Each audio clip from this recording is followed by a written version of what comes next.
욥기 4장.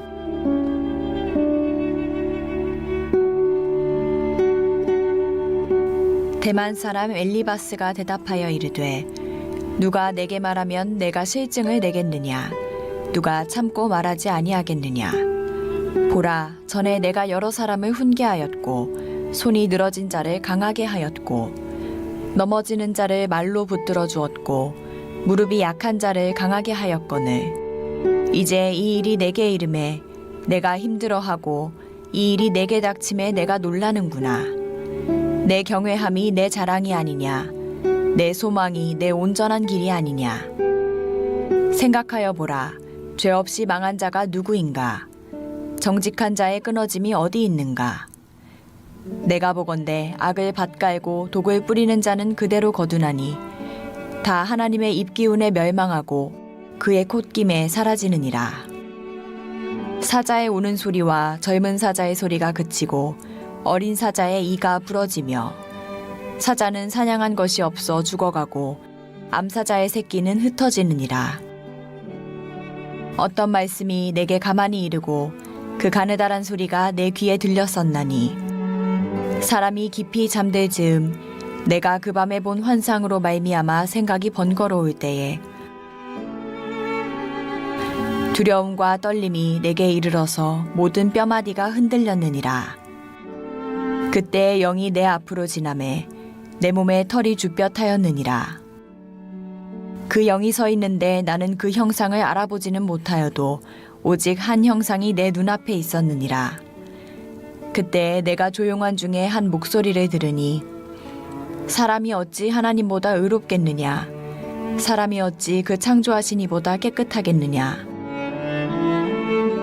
하나님은 그의 종이라도 그대로 믿지 아니하시며 그의 천사라도 미련하다 하시나니 하물며 흙집에 살며 티끌로 털을 삼고 하루살이 앞에서라도 무너질 자이겠느냐? 아침과 저녁 사이에 부스러져 가루가 되며 영원히 사라지되 기억하는 자가 없으리라. 장막줄이 그들에게서 뽑히지 아니하겠느냐? 그들은 지혜가 없이 죽느니라. 함께 기도하시겠습니다. 할렐루야. 사랑해 주님 감사합니다. 사순절로 부족한 저희들을 주님 앞으로 인도하시고 릴레이 기도를 통하여 기도의 단을 쌓게 하시니 감사드립니다. 아멘. 코로나로 어지럽고 힘든 세상 속에서도 저희를 사랑하셔서 흩어져 있는 믿음을 주님 앞으로 세워주시고 모든 일상들이 무너지고 힘든 가운데도 우리 갈릴리 교회 성도님들을 지켜주신 은혜를 감사드립니다. 아멘. 오직 주님의 사랑에 힘입어 주님을 찬양하며 의지하며 따르는 저희들 되게 하옵소서. 특별히 저희의 죄를 대속하여 십자가를 지신 주님의 사랑을 기억하며 주님 말씀 가운데 살아가게 하옵소서. 아멘. 우리의 유일한 기쁨이요 소망이신 주님, 하루속히 코로나가 종식되어 온 성도가 주의 전에 모여 주님을 찬양하며 기도하며 주께 영광 드리는 날이 될 수 있도록 역사하여 주옵소서. 아멘. 어려운 가운데도 주님 나라를 위하여 갈릴리 성도님들을 위하여 날마다 기도하며 애쓰는 주의 종 김영복 목사님을 축복하시고 부 목사님과 전도사님들에게도 동등한 은혜로 채워 주옵소서. 아멘. 온 성도들과 함께 모여 다시 주님 앞으로 나와 예배하는 그날이 되길 기대하며 거룩하신 우리 주 예수 그리스도의 이름으로 기도드리옵나이다. 아멘. 여러분의 순종이 아름답습니다. 우리 함께 사순절 우리 인사 나눕니다. 그리스도의 사랑이 여러분과 함께 주님의 그 치유의 사랑, 회복의 사랑, 그 대속의 사랑이 여러분 가운데 가득 흘러 넘치기를 간절히 바랍니다. 우리가 욥기서를 묵상하고 있는데 참 이해하기 어떻게 보면은 가장 난해한 그런 말씀의 책 중에 하나가 이 욥기서입니다. 그러나 하나님이 우리에게 지혜를 주시면 이 욥기서 안에 숨겨져 있는 놀라운 영적인 메시지가 있음을 여러분 꼭 기억하시고 이 욥기서 우리가 사순절을 맞이하면서 묵상하고 나가는데 하루도 빠지지 마시고 꼭 한번 완주해 보세요. 여러분이 그동안 몰랐던 놀라운 영적인 비밀을 발견하게 될 줄로 믿습니다.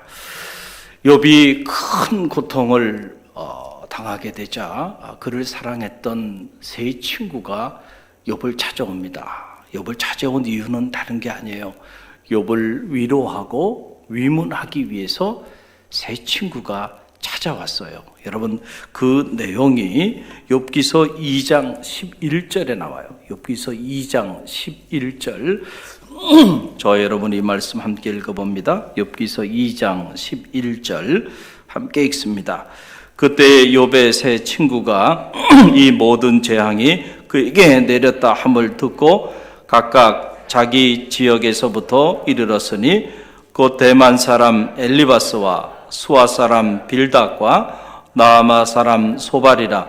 그들이 욥을 위문하고 위로하려 하여 서로 약속하고 오더니. 아멘.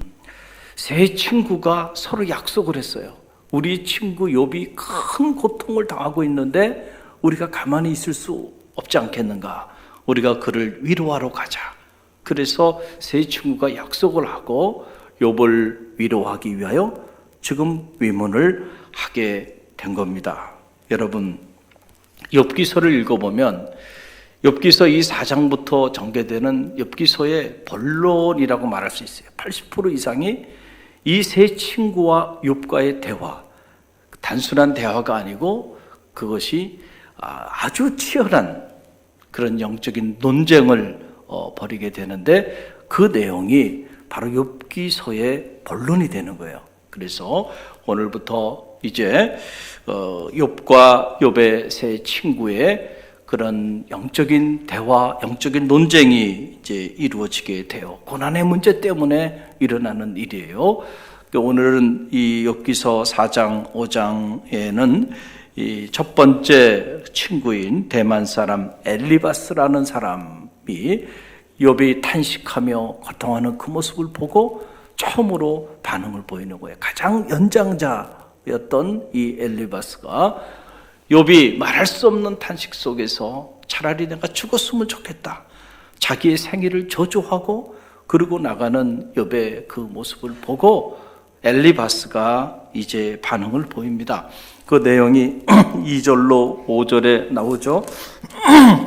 2절로 5절 말씀 함께 읽어봅니다. 누가 내게 말하면 내가 실증을 내겠느냐? 누가 참고 말하지 아니하겠느냐? 보라, 전에 내가 여러 사람을 훈계하였고 손이 늘어진 자를 강하게 하였고. 자, 이 말이 무슨 말이냐면 참 여러분이 이야기가 조금 어렵게 번역이 돼 있어요. 그래서 여러분이 쉽게 이해하려면 좀 새번역 성경을 여러분들이 보시면 조금 쉽게 이해가 되지 않겠나 이렇게 생각이 드는데, 쉽게 설명을 드리면 이런 얘기예요. 욥, 지금 내가 큰 고난에 처해 있는데 누가 와서 내게 무슨 말을 하더라도 네가 참 견디기 어려울 거다. 이해가 되시죠?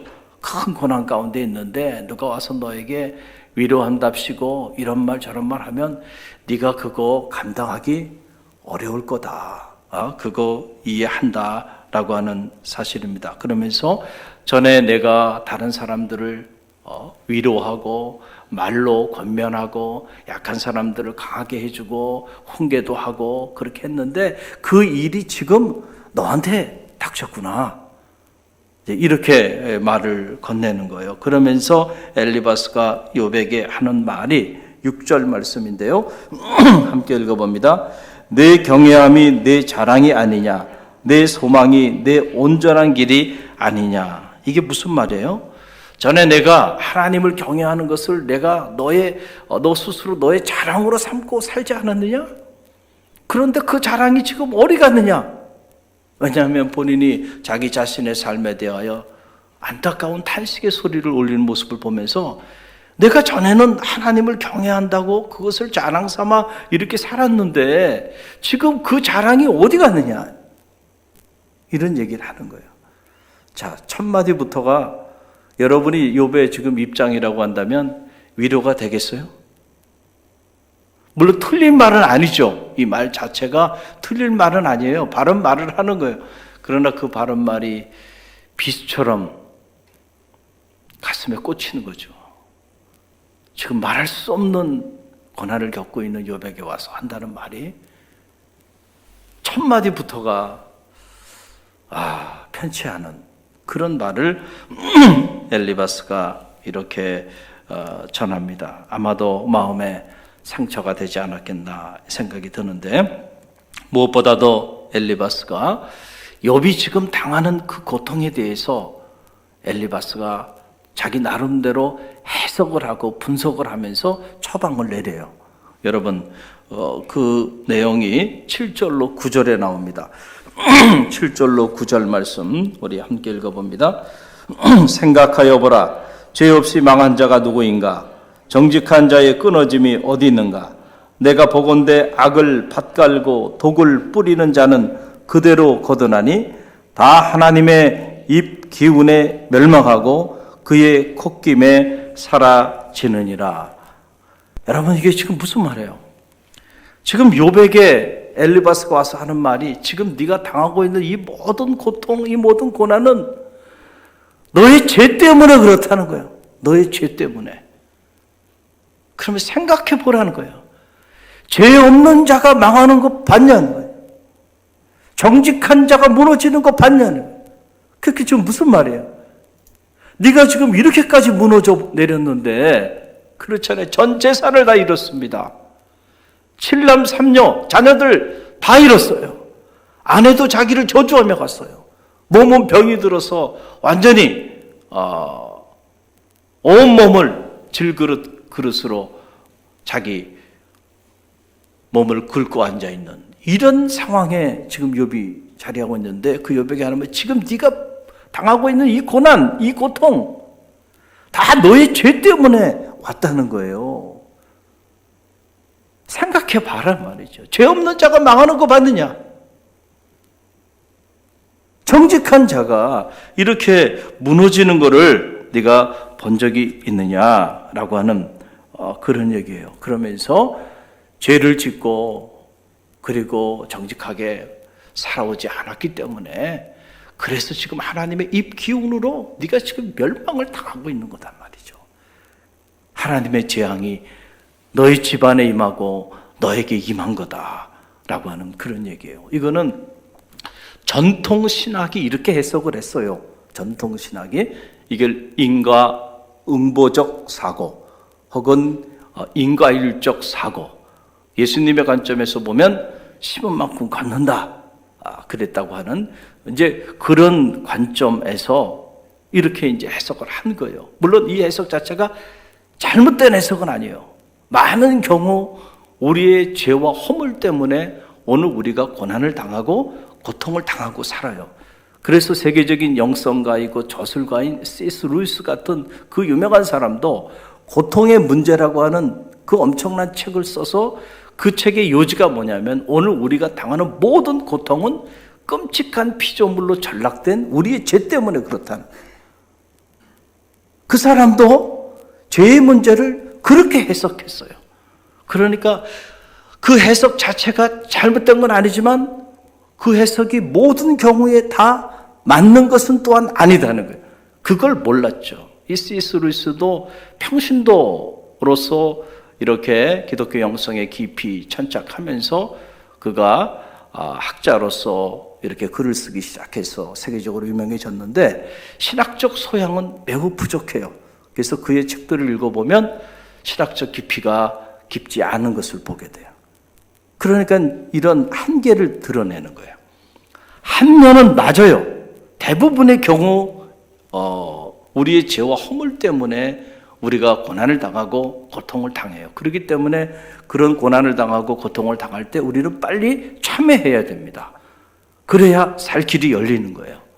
그러나 모든 경우가 그런 건 아니다는 거예요. 욥기서가 오늘 우리에게 던져주는 메시지는 그거예요. 지금 욥은 하나님이 인정했던 사람이잖아요.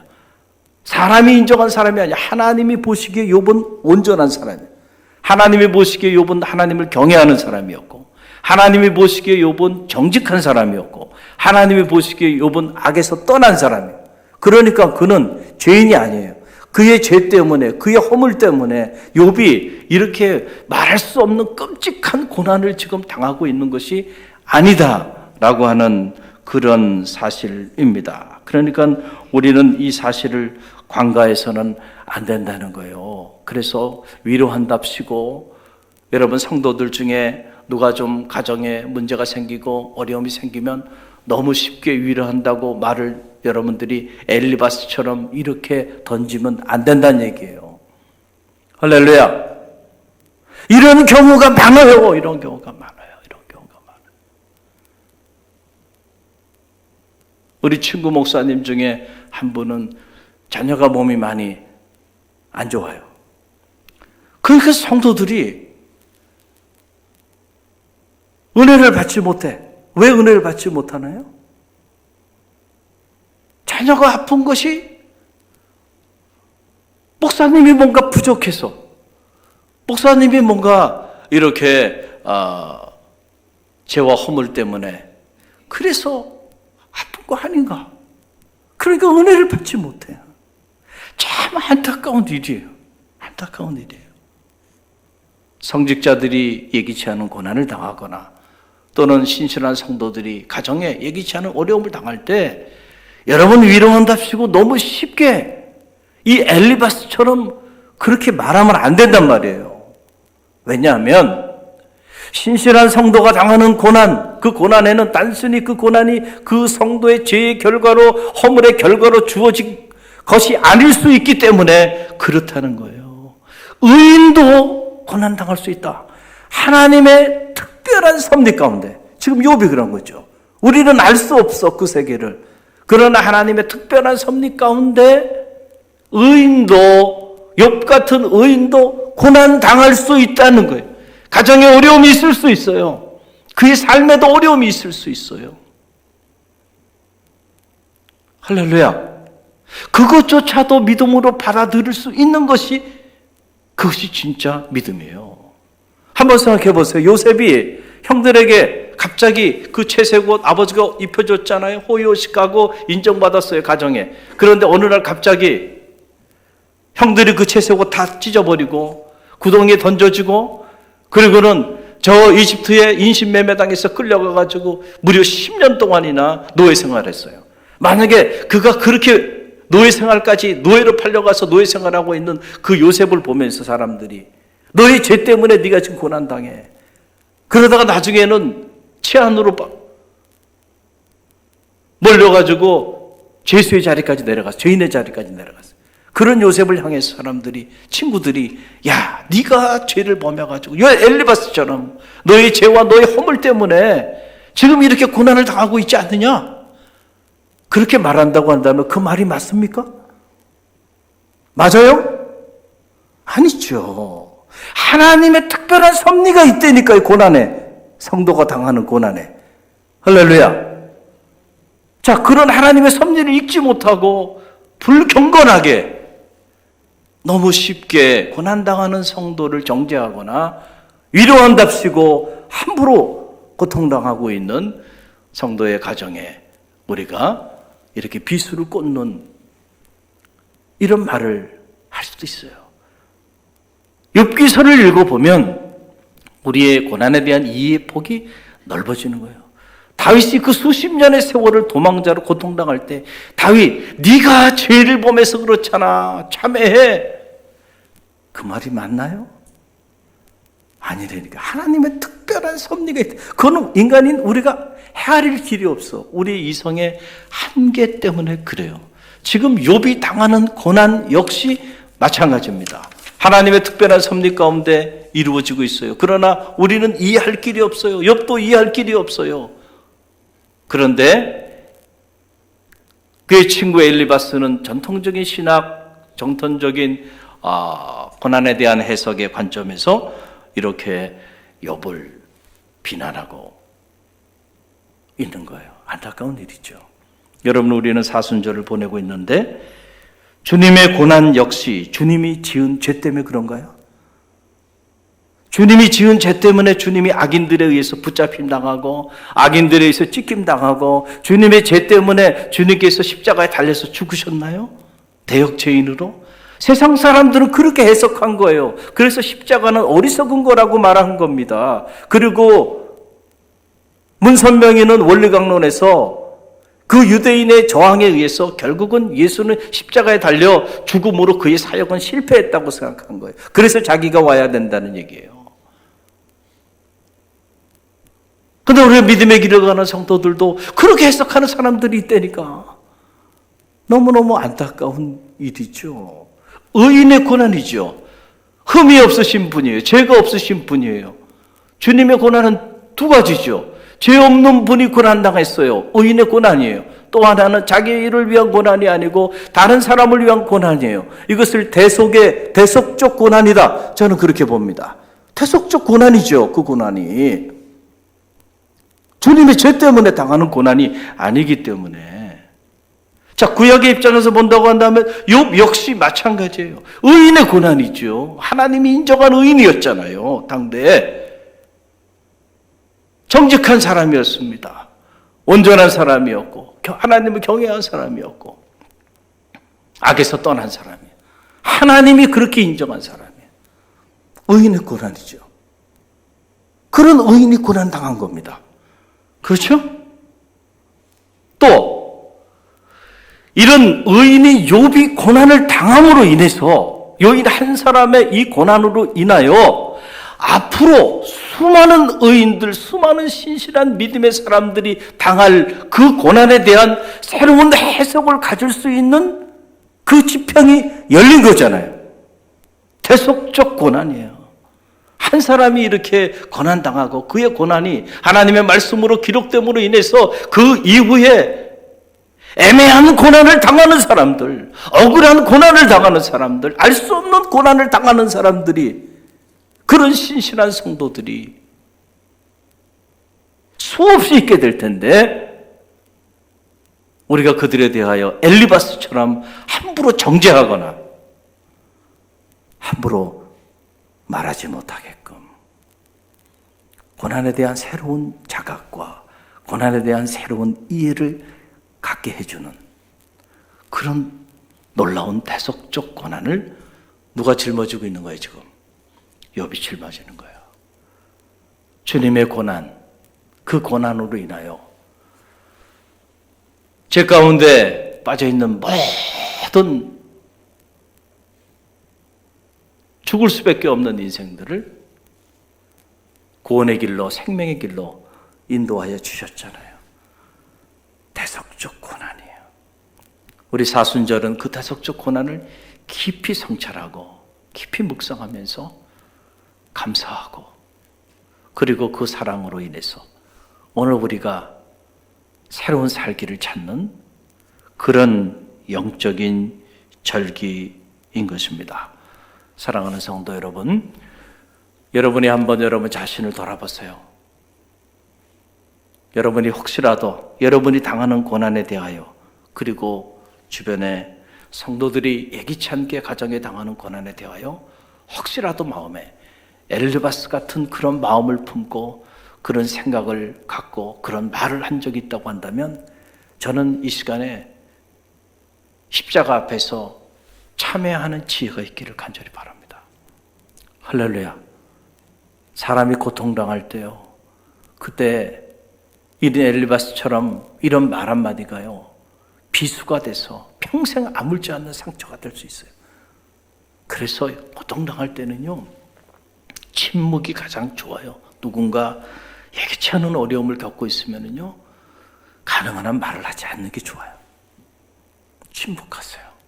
그리고 가슴으로 그냥 함께 아파해 주세요. 함께 고통당하고 함께 슬퍼해 주고 함께 아파해 주는 거예요. 그리고 말없이 하나님 앞에 기도하는 거예요. 할렐루야. 할렐루야. 그게 가장 지혜로워요. 그런데 때때로 우리는 자꾸 너무 말이 앞서. 그래서 그 말 한마디 때문에 하나님의 특별한 섭리 가운데 우리가 이해되지 않고 이해할 수 없지만 그러나 하나님의 특별한 섭리 가운데 이루어지는 의인의 고난이 있다는 이 사실을 꼭 기억하고요. 오늘도 여러분이 또한 고난을 당하고 있다고 한다면 그 고난 때문에 여러분들이 너무 힘들어하지 말고요. 하나님이 주신 고난이라고 한다면, 하나님의 특별한 섭리 가운데 주어진 고난이라고 한다면 고난을 통하여 유익하게 할 줄로 믿습니다. 할렐루야.